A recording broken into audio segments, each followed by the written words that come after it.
علیکم۔ اللہ کی یاد سارے جسم کی خوراک ہے۔ جس دل میں اللہ کی یاد نہیں، وہ دل کسی نہ کسی طرح بیمار ہے۔ مومنو، تم چاہتے ہو کہ دنیا میں سب کچھ ملے گا برکت والا، وہ نہ ہو تمہیں ایسا دولت ملے، ایسی اولاد ملے تمہارے گلے کا پھندہ بن جائے، ایسی تندرستی ملے کہ شیطان یہ رنگ برنگی دنیا کی چیزیں دکھا کے تمہیں گمنامی کے اندھیروں میں غرق کر دے۔ کیا تم ہمیشہ کی جنت کا سودا کر لیتے ہو؟ غیبت، چغلی، زنا، ہیرا پھیری، یہ کیا ملے گا تمہیں؟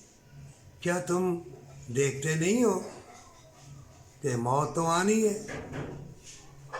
اے مومن، چھوٹی سی زندگی میں جو دل چاہتا ہے کر لے۔ میں اتنا ہی کہتا ہوں کہ جو تیری تقدیر میں لکھا ہوگا نا، وہ ہو کے رہے گا، وہ تو کرے گا۔ لیکن جس کی تقدیر میں بلائی اور رحمت برکت ہے، وہ تکبر غرور نہ کرے، اپنا مان سمان نہ کرے۔ اللہ تو میرا دوست ہے الودود، میں تیرے اوپر ہی مان سمان کرتا ہوں، میرا اور نہ بچھوڑنا اللہ تیرے فضل و کرم سے ہے۔ پھر توبہ کے ساتھ پھونک بھی مارو گے لگے گی، اور پہلا دوسرا کلمہ پڑھ کے زیتون کا تیل زبان پہ لگا لو۔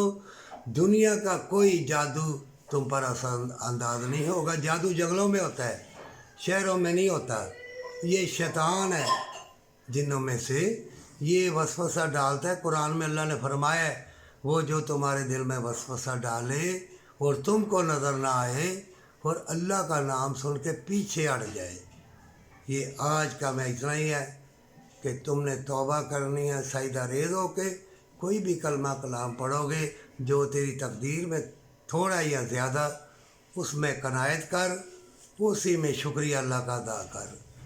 مومن کسی کے ہاتھ نہیں، کسی کی ٹانگیں نہیں، کسی کی آنکھیں نہیں ہیں، کتنی موتیں ہو رہی ہیں، اور ہمیشہ کی جنت، ہمیشہ کی جنت، ہمیشہ کی جنت کا یہ دنیا کی چمکتی چیزیں دیکھ کے اور اتنی سی زندگی ہے تمہاری، سودا کر لیتے ہو؟ جنت کا محل خرید لے، سجدہ ریز ہو جا، اللہ کے سارے نام برکت والے ہے۔ توبہ کر کے پر پھونک مار، شفا ہوگی، اور ماں باپ سے محبت کر، پر سچی توبہ کے ساتھ۔